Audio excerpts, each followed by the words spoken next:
Hola, buen día, bienvenidos. Mi nombre es Aylan Barrientos, yo soy médico radiólogo especializada en imagen molecular y tomografía computada. Soy adscrita y profesora titular en la unidad PET-CT del Instituto Nacional de Ciencias Médicas y Nutrición Salvador Subirán y en el Centro Médico ABC. También soy profesora adjunta de la especialidad de imagenología diagnóstica y terapéutica en el instituto. Mi objetivo es que al término de esta charla se queden con una clara idea de cuándo podemos utilizar el PET-CT en casos de cáncer renourotelial. Tenemos algunos radiofármacos y su biodistribución, así como las modificaciones pertinentes al protocolo de adquisición. Siendo el tema de esta aula virtual, PET-CT, aplicación y ventajas en cáncer renal y urotelial. Iniciaremos con esta visión de los radiofármacos emisores de positrones, es decir, que aplicamos en PET para estudiar neoplasias del sistema urogenital. El acetato y la colina son dos radiotrazadores que estudian la síntesis de ácidos grasos. Como pueden ver aquí, se marcan con carbono 11, un radionúclido con una vida media corta de 20 minutos. Esto limita su distribución a sitios cercanos a donde se localiza el ciclotrón, que es donde se produce. El PSMA es un radiotrazador que se une a receptores de membrana llamados prostático específicos. Este se puede marcar con galio 68. Este radionúclido, si bien tiene una vida media de 68 minutos, un poco más benéfica, también tiene limitaciones en su disponibilidad debido a que se produce en un generador que no siempre se cuenta con él y esto implica mayor costo. Como ventajas, la colina y el PSMA también se pueden marcar con flúor 18 y esto favorece su disponibilidad. Estos fármacos se estudiaron inicialmente para el cáncer de próstata. Hace 10 años utilizábamos únicamente acetato o colina, pero con la aparición del PSMA desplazó a estos en el uso de este cáncer. Sin embargo, todos ellos, debido a su biodistribución que ya veremos en unos momentos, han sido estudiados en el cáncer renal y en el cáncer de la vía urinaria. Sin embargo, ninguno ha tenido o ha podido demostrar las ventajas que la fluorodesoxiglucosa nos da al estudiar estas neoplasias. Y aquí vemos la biodistribución de un PET con FDG o análogo de la glucosa. En esta tabla podemos identificar las características que se deben y el protocolo que debemos seguir para realizar este estudio. Es indispensable que el paciente acude en ayuno. La glicemia es muy importante, que se encuentre por debajo de 200 miligramos por decilitro. La administración del radiofármaco es intravenosa y después tenemos un tiempo de concentración que va de 60 a 90 minutos. Cuando el paciente ingresa en el equipo, vamos a adquirir una tomografía. Esta puede ser simple o con contraste endovenoso. En los centros en donde yo me encuentro, siempre tratamos de que el estudio sea contrastado, a menos que haya alguna contraindicación, ya que nos va a dar mayor información al momento de la interpretación. Posteriormente se adquiere la imagen PET y el último paso es la fusión y, por supuesto, la interpretación en conjunto de estas imágenes. Aquí tenemos la imagen de estudios con acetato y colina. Su biodistribución es muy semejante.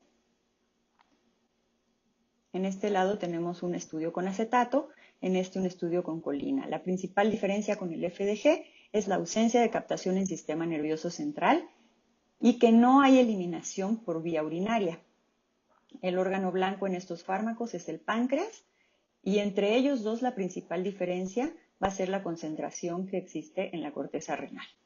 Para el protocolo de adquisición, el ayuno únicamente se va a requerir si el estudio tomográfico es contrastado.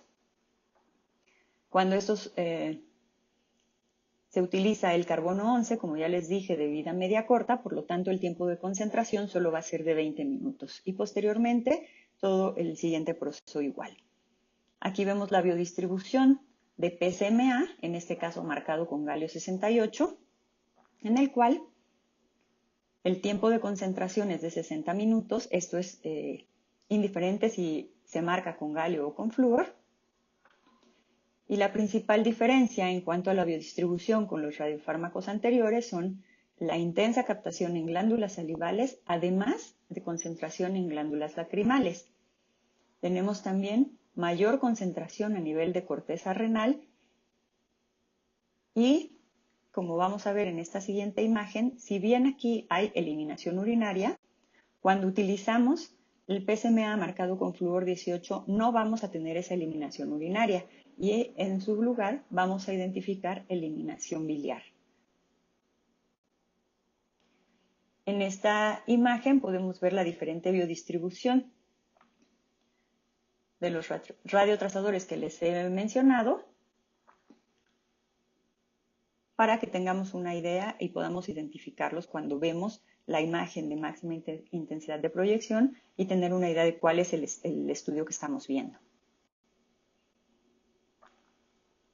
Ahora vamos a hablar del cáncer renal.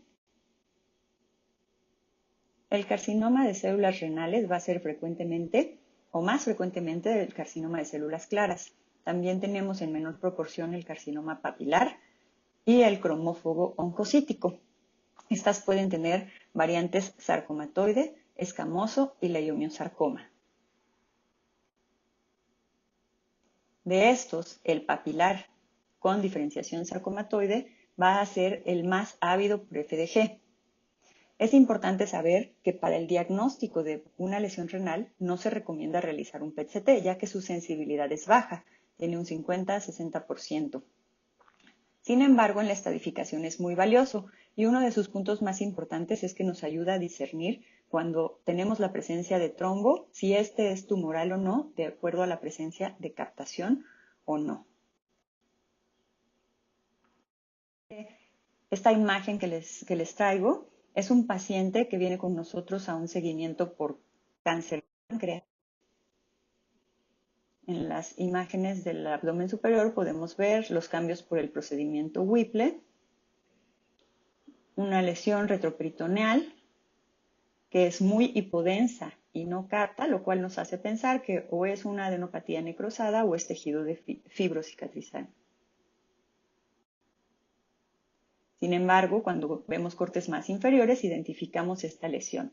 Les vuelvo a poner la imagen de máxima intensidad de proyección en donde vemos que realmente no es una lesión que capte de forma intensa, es decir, ni mucho más que el fondo hepático, ni más que la eliminación que estamos viendo en los sistemas colectores. Sin embargo, sí tiene algo de captación de fondo. Esta es la concentración que regularmente encontramos en los tumores de células renales.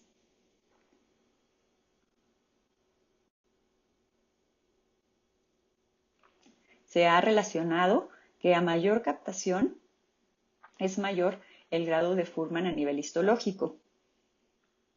Y también se ha demostrado que el PET-CT tiene un valor pronóstico, sobre todo cuando encontramos captaciones incrementadas. Entre los cortes que se han reportado es que cuando un tumor de células renales tiene una captación de SV mayor de 8 o de 10, el pronóstico es malo. Ahora también, la pobre diferenciación nos habla o nos puede hablar de captaciones mayores. Sin embargo, cuando tenemos lesiones renales que tienen una captación muy incrementada, debemos tener en mente que se trate de otra histología. Por ejemplo, en los casos de linfomas o incluso metástasis, generalmente los SVs reportados suelen ser mayores de 5, mientras que el carcinoma de células claras, los SVs suelen ser menores de este valor. En este ejemplo, tenemos un paciente que llega con nosotros porque se han identificado múltiples lesiones que se sospechan metastásicas. En estos cortes axiales podemos ver las lesiones tanto pulmonares como óseas y nos encontramos con que este paciente tiene poliquistosis renal. Con la imagen tomográfica y con la afección tan severa de ambos riñones, realmente es difícil identificar si estos riñones tienen algún sitio neoplásico.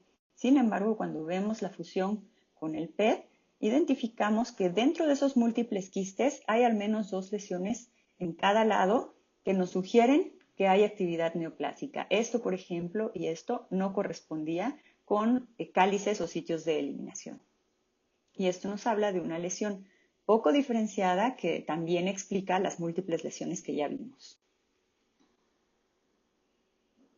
Ahora, es importante tener en mente lo que podemos encontrar en cuanto al comportamiento metabólico a nivel renal.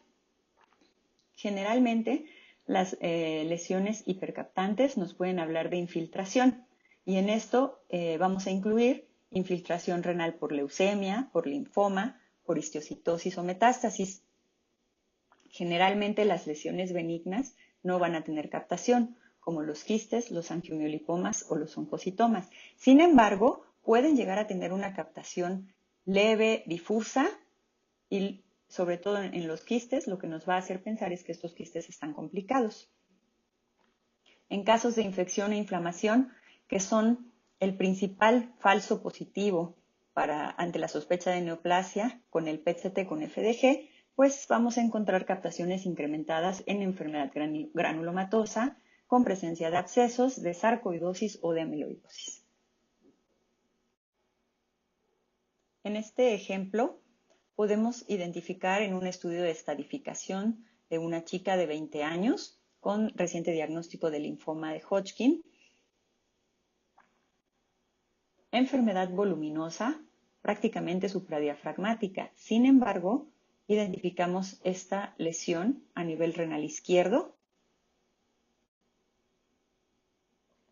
que podemos caracterizar mejor en esta imagen. Es una lesión cortical, hipodensa, sin embargo sólida, y con hipermetabolismo intenso y focal. Esto nos habla de infiltración del linfoma a nivel renal. En este otro ejemplo, si ustedes recuerdan las imágenes que les mostré de la biodistribución habitual con el FDG, si bien con este radiofármaco vamos a ver los cálices, la pelvis renal y la vejiga por eliminación, en este caso la concentración es principalmente cortical, mucho más intensa de lo que solemos ver. Y al correlacionar con la imagen anatómica vemos que hay un incremento en el volumen renal de forma bilateral con pérdida de la diferenciación córtico-medular y colapso del hilio renal. Estos hallazgos en conjunto pues, nos pueden hablar de algo infiltrativo, inflamatorio, y que en el caso particular de esta chica correspondió con tuberculosis renal.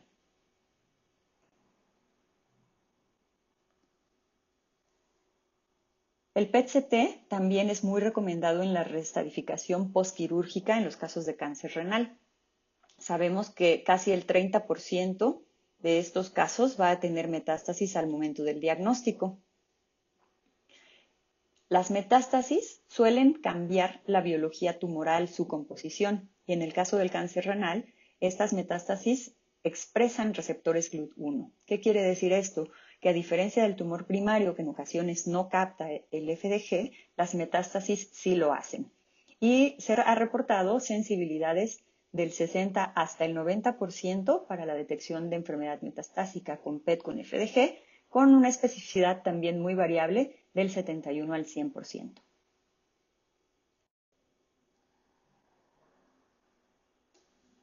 El uso del PET en estos casos de reestadificación también se ha asociado o relacionado con el pronóstico del paciente.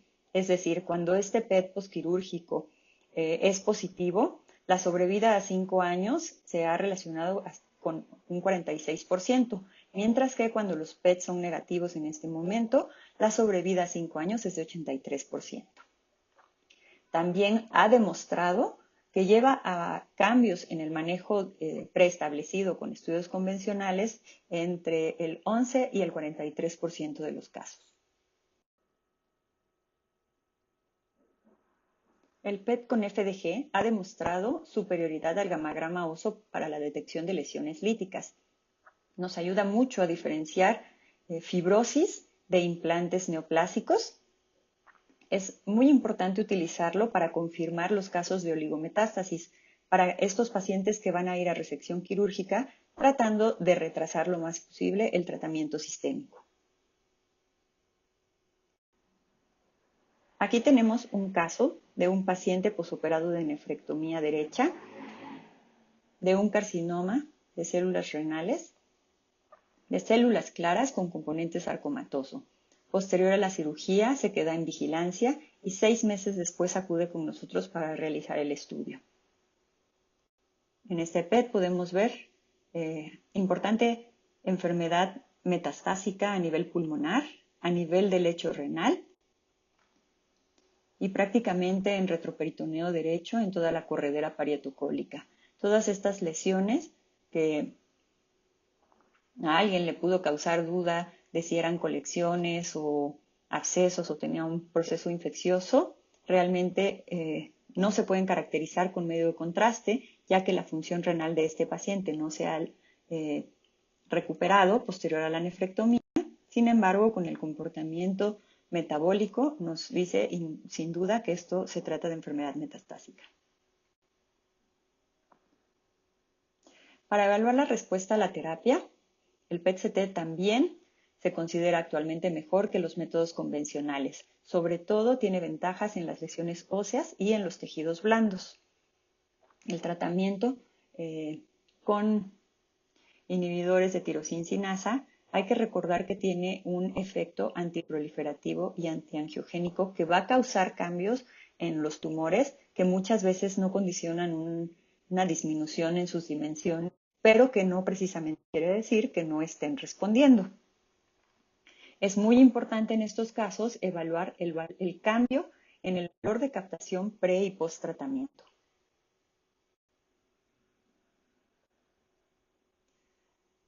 También estos cambios en la captación han demostrado valor pronóstico. Y, por ejemplo, cuando encontramos disminución en la captación en un 20% en un estudio realizado basal y posterior a 4 semanas de tratamiento, no se ha podido relacionar con mejor tiempo libre de progresión y con mejor sobrevida global. Y por el contrario, factores que se han encontrado como mal pronóstico asociados a menor sobrevida global es el incremento en el valor de captación posterior a la terapia y que en el estudio basal se identifiquen más de 8 lesiones hipermetabólicas.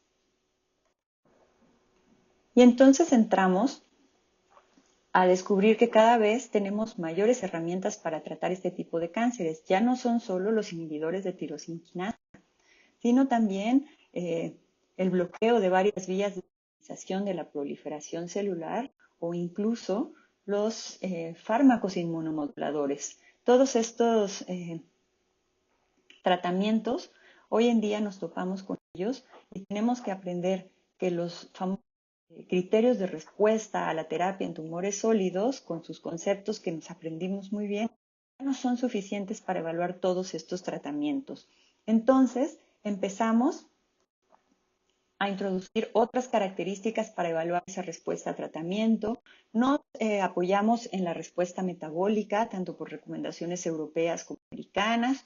Empiezan a surgir los criterios IRCIS o IRRCIS, que son de inmunoterapia, así como el PCRIT y el PERSIM. Y entonces llegamos a que con todos estos empiezan a aparecer cuáles son los valores, o yo les llamo los números mágicos, que nos van a decir si está respondiendo, no está respondiendo, esto es progresión, esto es una adecuada respuesta. Entonces llegamos a conceptos como, ya no es el tamaño, es el diámetro funcional.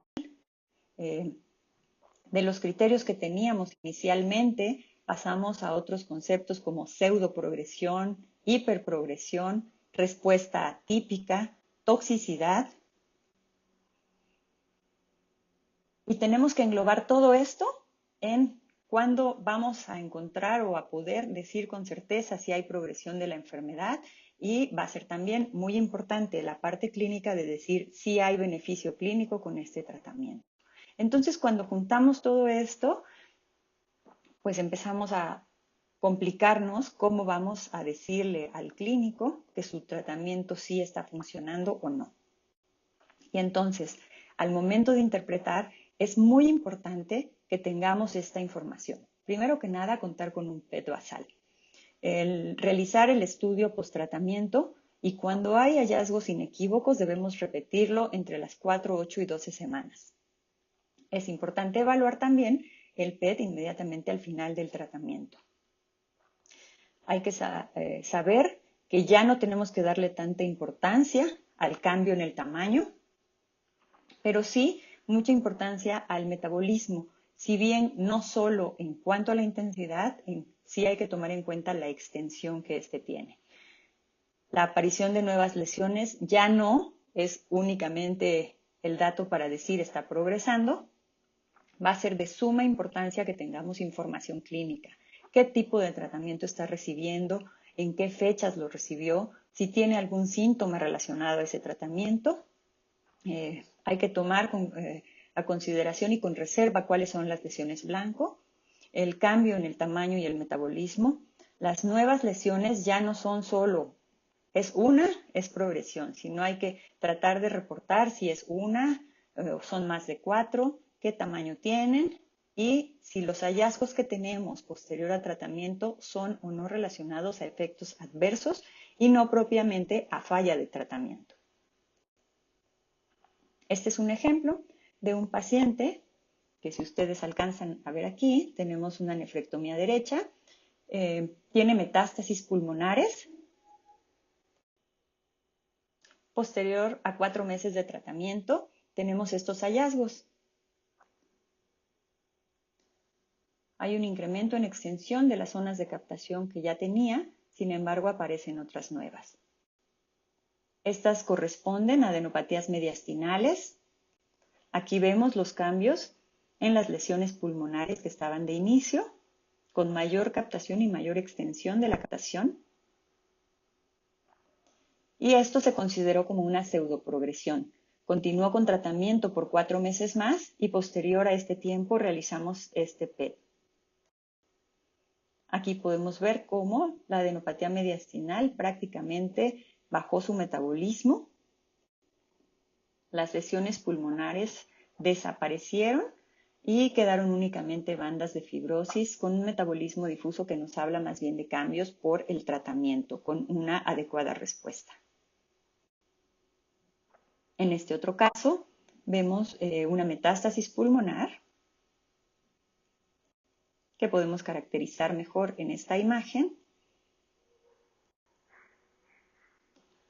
Con este estudio aseguramos que no hay datos de enfermedad en el lecho quirúrgico.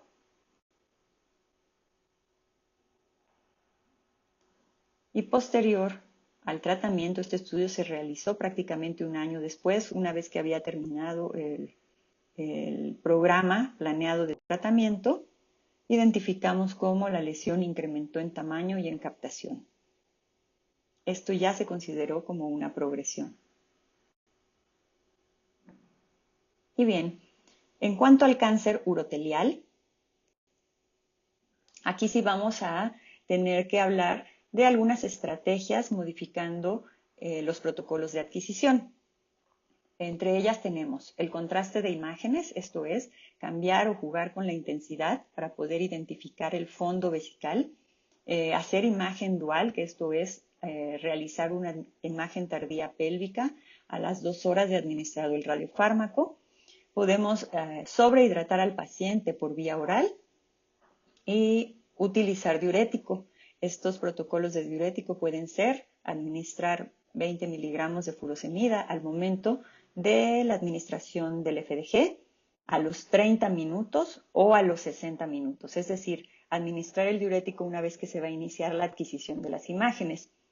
Es para realizar las maniobras con diurético, siempre es recomendable saber si el paciente tiene incontinencia o no, ya que esto nos puede llevar a llevar a que se contamine la sala, el equipo y retrasar todos nuestros estudios. Entonces es recomendable tener esa información antes de decidir usar el diurético o no. Y si no, nos quedamos con las estrategias que previamente les describí. Aquí podemos ver cómo se ve la vejiga con la eliminación urinaria normalmente en un contraste en el que nos permite evaluar el cuerpo completo. Y cuando jugamos con los contrastes, cómo podemos identificar si hay o no captaciones anormales en el fondo vesical. La realización de la imagen tardía, como les comenté, también nos puede ayudar a delimitar mejor por varias situaciones. Una es, podemos distender mejor la vejiga y la imagen anatómica nos va a ser de mayor utilidad. Podemos administrar diurético al momento de iniciar la adquisición convencional, de tal manera que para la adquisición tardía ya va a estar mucho más lavado la eliminación que encontramos a nivel vesical. Y por último, si administramos medio de contraste, también nos va a ayudar este contraste a hacer una diferencia con la pared de la vejiga. Un ejemplo del caso que les comento, en los casos como se los comento, vamos a hacer una imagen tardía con mejor distensión vesical, que además tiene eliminación de medio de contraste y con la cual hemos lavado la intensidad con el uso de diurético. Recordemos que la localización más frecuente del cáncer urotelial es vesical. Sin embargo, puede encontrarse en todo el tracto de cálices, pelvis y uréteres. El más frecuente es el carcinoma de células transicionales. El PET-CT no lo vamos a utilizar para hacer el diagnóstico o para la evaluación de la T, es decir, del tamaño y extensión tumoral. Sin embargo, es de mucha utilidad en el estadiaje y para la detección de recurrencia. Aquí tenemos un ejemplo con un estudio con el contraste habitual que utilizamos para explorar el cuerpo de forma general. Y aquí cómo cambia la exploración cuando quitamos la intensidad del color de nuestra imagen. Al comparar podemos ver cómo se hacen evidentes estas zonas de mayor captación que correspondían con lesiones murales de crecimiento endofítico.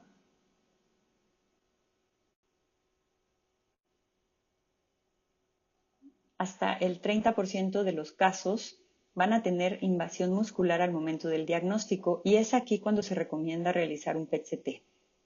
La evaluación ganglionar tiene ventajas sobre la tomografía computada y además nos puede guiar a dar a conocer al cirujano la extensión de la linfadenectomía que debe realizar.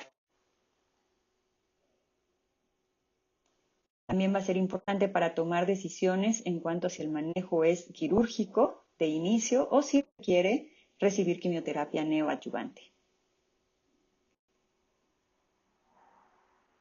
Aquí podemos ver otro ejemplo en el cual se utilizó diurético de inicio, en el cual ni siquiera es necesario contrastar la imagen. Desde el principio estamos viendo cómo resaltan estas lesiones intravesicales. Y la importancia en este caso es que ganglios que por tomografía se habían descrito limítrofes de 10 milímetros, al no presentar hipermetabolismo se consideran negativos. Este otro ejemplo se los traigo, es un caso raro de un paciente de 55 años con un carcinoma de uraco. Este paciente al momento del diagnóstico ya estaba con enfermedad metastásica a distancia y podemos ver la lesión primaria cómo se extendió a través del uraco remanente y prácticamente estaba a punto de ir por la cicatriz umbilical, que era realmente la molestia que el paciente sentía. Tenía múltiples nódulos pulmonares y enfermedad hepática, que posterior a recibir oxaliplatino y capecitabina, obtuvimos esta imagen. Muy buena respuesta, prácticamente la enfermedad local disminuyó de forma importante, persistiendo únicamente tumor residual en el trayecto de la cicatriz umbilical. La enfermedad pulmonar resolvió con algunos nódulos residuales, sin metabolismo, y la lesión hepática incluso ya no era identificada ni por metabolismo ni morfología. Y como otra recomendación en el cáncer urotelial, el PET-CT tiene muy buena sensibilidad y especificidad para la detección de recurrencia, reportando hasta un 94 y 79% respectivamente, mejor que la imagen convencional con tomografía del 86 y 59%. Principalmente la diferencia es en la detección de lesiones líticas. Y como conclusiones de esta charla, nos debe quedar claro que el PET-CT con 18 FDG en urooncología es de gran valor para la restadificación y recurrencia, de mucha ayuda para evaluar la respuesta a tratamiento. La evaluación ganglionar de implantes a tejidos blandos y lesiones óseas es superior a lo que podemos detectar con métodos convencionales. Los tumores de mayor avidez por FDG son el carcinoma de células renales de componente papilar y sarcomatoide, así como el carcinoma urotelial. Tiene gran valor pronóstico y el uso de otros radiofármacos aún requiere mayor evidencia para su correcta aplicación clínica. Muchas gracias por su atención.